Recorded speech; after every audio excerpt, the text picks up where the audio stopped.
Welcome to your New Year reading. This is New Year 2021, and we are in day 4 of the new year. And I want to draw our cards for the collective. When I was meditating on the energies, I kept seeing a peacock. And a peacock is symbolic of spiritual awakening. Pretty powerful image for the start to this year. This is going to be a spiritual awakening of mass proportions in mass collective consciousness. And the process of spiritual awakening is full of incredible feelings of love, like powerful love, like moments of being wrapped in this angelic presence around you, where you feel at peace, you feel at home, you feel at oneness with the moment. And it's also coupled with changes in who you are, and those changes can be very uncomfortable. So there's this simultaneity of feeling the spiritual awakening and the peace and the love that's present in the moments, that it all just comes together. And there's also that energy of challenge that comes through that. So just be aware that the awakening process isn't always comfortable and easy. So don't get down on yourself. It'll change. The energies this is a year of a lot of change. So we have here as our first oracle card, karmic relationships, polarity, soul growth through conflict. So there's going to be kind of on this more meta scale in society, just increasing conflict because the polarity is just going to become more defined, more extreme. This is asking us to not get caught up in the battle of that polarity. If you're defending your rightness and pointing your finger at someone's wrongness, you are a part of that karmic play that is working itself out. Okay, so know that whatever you're in conflict with, there's some sort of karmic relationship to that point of contact. And really, connect deeply with your meditative practices to keep you aligned to center, okay, to your center point. Centering exercises. Connect deeply with nature, consistently with nature, okay? Really coming back into presence on your long walks. Go hike in the forest. Go sit by a stream, a river, a lake. These are all very centering, balancing things that we can do.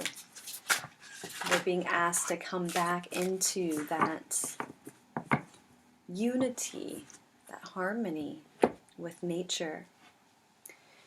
Then you ask to see it so you can love it. So when you see it, you are ready to love it.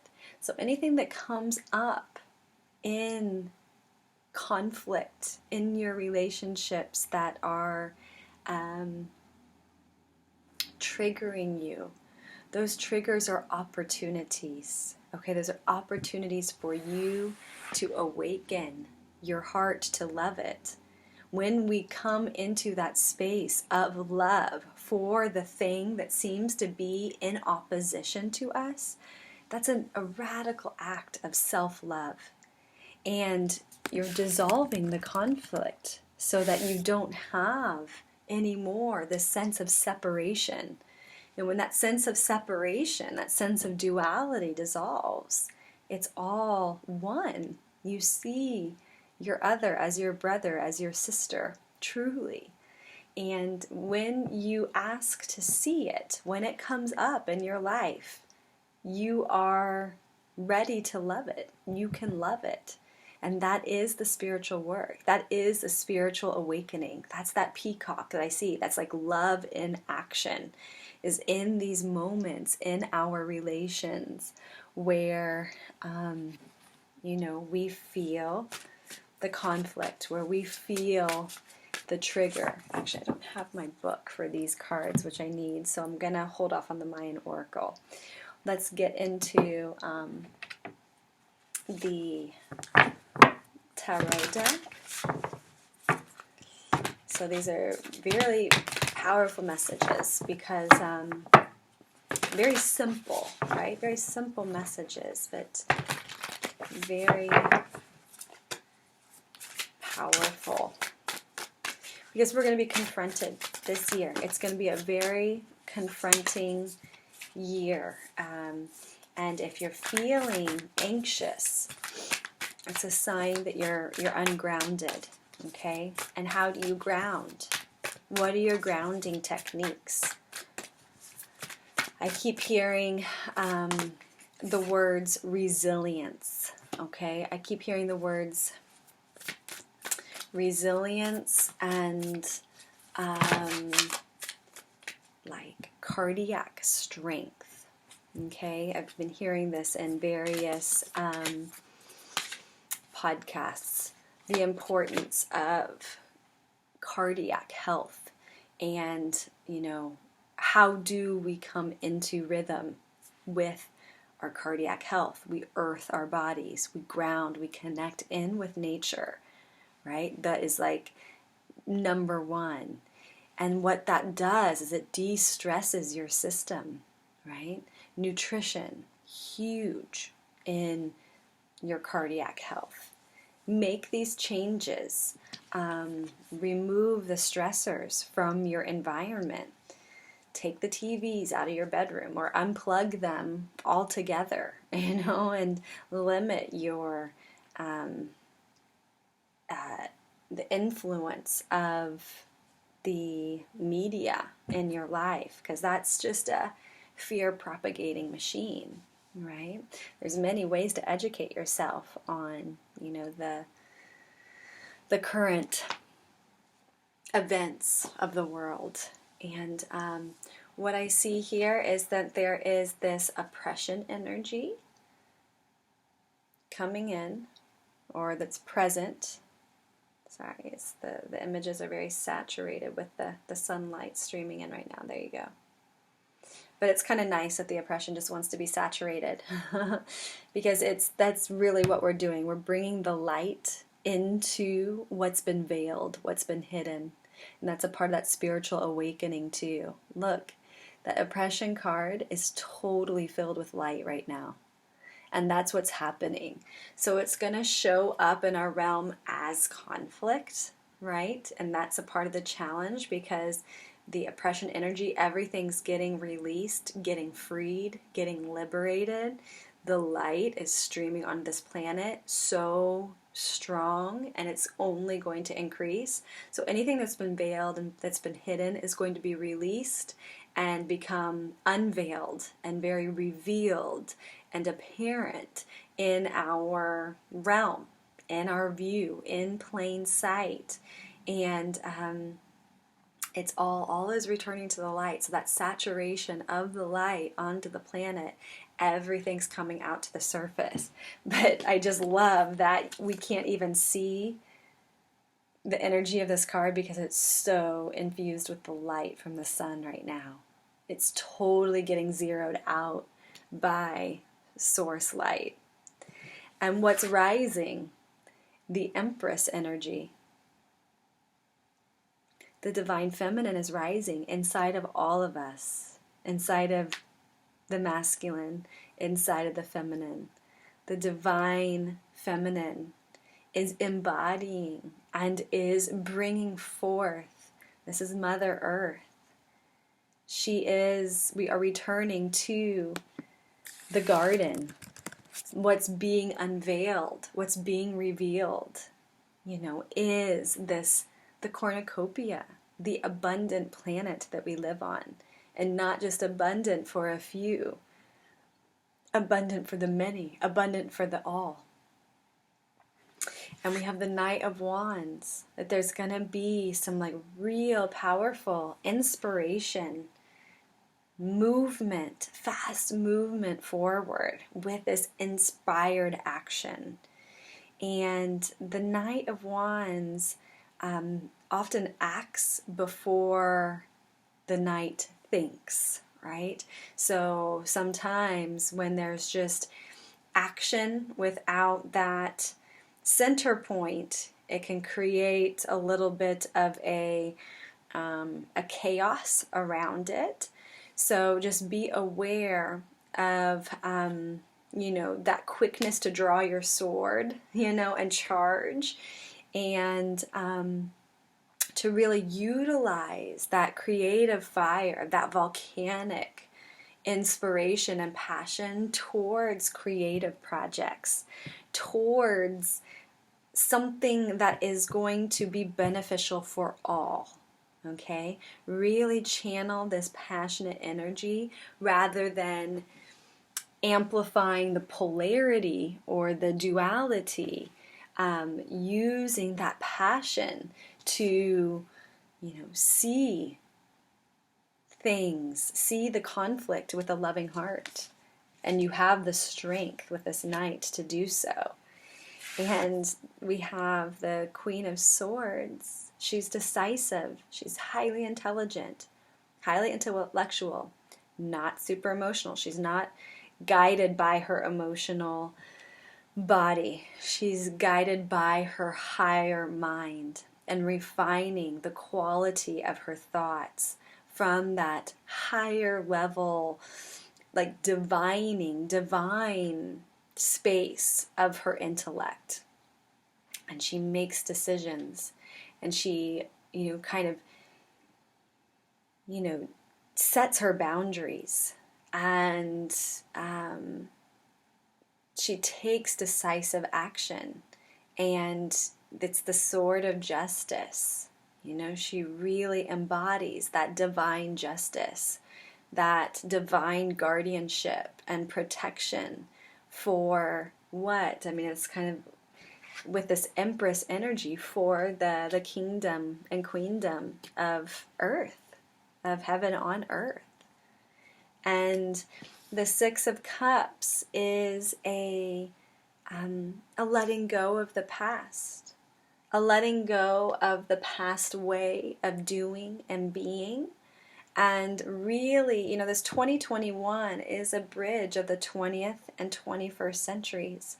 It really is letting go of kind of the old way, the old modality, and to bridge into the 21st century, which, we are moving into the age of Aquarius, that Saturn-Jupiter conjunction at 0 degrees Aquarius on the winter solstice in the northern hemisphere, southern solstice or summer solstice in the southern hemisphere.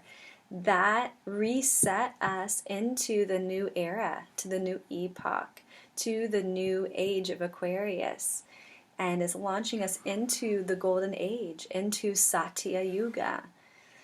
This is a big new time zone, time cycle that we're moving into, where the alignment of our solar system with the greatest central sun is coming direct, and that light stream flooding us on the planet is overwhelming many, and this is why these grounding practices are so important. But we truly are moving into a new era. And as we move into that new era, we really invite the voices of the First Nations peoples that have the wisdom keepers of the right relationship with life, of human life coexisting with the web of life, with creation.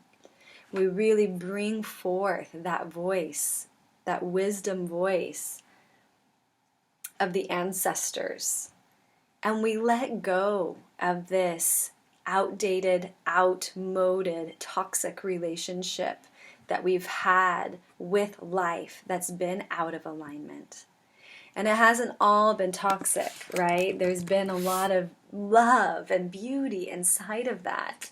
Yet, you can celebrate all that was good inside of that and release the sorrows and pain. It is definitely going to be quite a transitional year. And you might feel at a crossroads, you have a decision to make. Are you ready to love what you see? Are you ready to love what you see? And are you ready to heal these karmic patterns, these karmic relations that you have with life? And how that shows up in your relationships. Are you going to choose love? Or are you going to choose fear? And it is a choice. It truly is a choice. Each and every day, multiple tens of times a day, maybe 100 times a day. What path are you going to choose, right? And the sun is with us. The sun is guiding us. Choose the light. Choose the light and bask in the light. Even on cloudy days, look up through that beautiful gray sky and let that light penetrate you and come in. Every day, work with the light. Work with the sun. Breathe it in, bring it in. It's right there. And it's light stream it into you. Every day, sunset time, stare straight into the center of the sun. Stare into it and bring those light codes into you. You're going to be guided into your wisdom seat, like the soul wisdom. Right? And this Hierophant card's coming out like for you to recognize that soul wisdom voice within you, and you may need support. You may need a voice of wisdom to support you on your journey. If there's a wobble, if there's something big that comes up on your path, because indeed, there's going to be big stuff that's going to come up, and we need community around us to guide us and support us. So let us, the yoga pose, okay? This is beautiful. The yoga pose, I was drawing from the chakra deck, okay? And a yoga pose popped out as a guidance for you. Bridge pose, okay? So you lie on your back. You bring your feet towards your buttocks, okay? Feet are flat, palms are flat on the ground next to you. You're lying on your back. Press into your feet. Feel the soles of your feet press into the earth as your hips lift up towards the sky. And the chest naturally will draw towards the chin, slightly toning your thyroid gland, okay? This is going to strengthen your back body. It elevates your heart a bit. And then when you start to lower your hips, lower down one vertebra at a time, as though your vertebra were beads on a string, plunking down, dropping down one at a time. So you massage the whole spine all the way down to the sacrum, and do that 3 times. Press into the soles of the feet, lift the hips up, chest to chin, squeeze the thyroid a bit, and then you lower down and massage the spine down. And the palms are face down at your side, okay? Very good. And the mantra for this pose is I am balanced and strong. Strength and resiliency is the message to start us off for this year. So enjoy that process. You know, it's time to enjoy life more and to sprinkle in more experiences for yourself in nature, with yourself, with your relations that feel good. You know, it's time to start feeling better and good in your life stream and in your daily. When you rise in the morning, when you first wake up, take 3 deep breaths in your bed and rise with a smile. Give thanks and grace for the day. And when you close the day and you lie in bed, take 3 deep breaths or more before falling asleep and give thanks. Be in that heart of gratitude for the challenges, for the teachings, for life that's helping you grow, helping you evolve, that's refining you and buffing you and smoothing you out, right? So I wish you all a wonderful start to the year. I am open for private readings. If you want a New Year reading, I am available for that. You can send me an email or respond to this video or send me a messenger, a private message, and I will be so happy to work with you. So I wish you a wonderful start to this week. We are preparing for the new moon. That is January 12th, 13th, location dependent, but that's kind of the new moon orb. So we are building now for that, and that is really it's the first new moon since the Jupiter-Saturn conjunction. It's the first new moon of this new era, and it's going to be a very rich and potent time. So I'm going to do kind of a new moon ceremony card reading, and there's much in the works on my end here. I want to share with you more and more as the year progresses, and hope to bring you a sense of peace and guidance, like spiritual guidance, to just support you in your alignment with your heart space. Okay? So much love to you. Wishing you a wonderful week ahead. And be well, stay healthy, boost that immune system, strengthen your cardiac system. Ground, earth, nature, listen to the birds, breathe into your body, okay? So much love.